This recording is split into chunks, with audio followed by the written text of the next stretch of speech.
Ang mayamang Maya. Si Maya ay isang mayaman at mabait na ibon. Sa kanya humihingi ng tulong ang mahihirap na ibon tulad ni Pipit. Maging si Kalapati ay siya rin ang hinihingian ng tulong. "Salamat kay buti mo," sabi ni Kalapati. Isang araw ay dumating si Loro. Kinukuha nitong ninang sa kasal si Maya. Nakiusap si Loro na sagutin ni Maya ang handa sa kasal nito. Isang malaking pagsubok ang dumating kay Maya. Sinira ng malakas na bagyo ang bahay at pataniman na pinagmumula ng kabuhayan niya. Pinuntahan ni Maya si Pipit upang humingi ng tulong. "Makikitira sana ako sa bahay mo."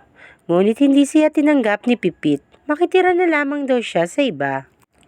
Hindi rin siya tinanggap ni Kalapati, ni hindi siya inalok ng pagkain kahit na sinabi niyang gutom na siya. Malungkot na umalis si Maya.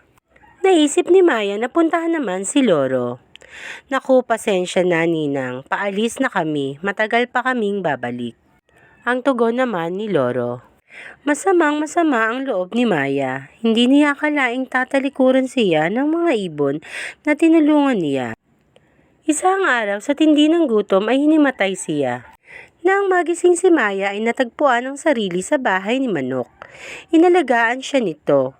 Hindi niya inakalang ito ang tutulong sa kanya. Sa pagsisikap ni Maya ay unti-unti niyang nabawi ang kanyang kayamanan.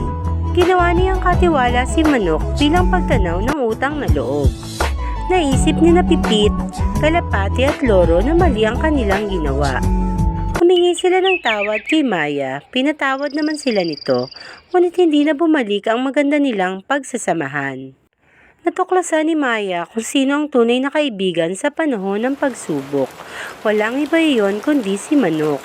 Ang aral ng kwento: ang tunay na kaibigan ay maaasahan hindi lamang sa masasarap na panahon, kundi maging sa oras ng kagipitan at pagsubok.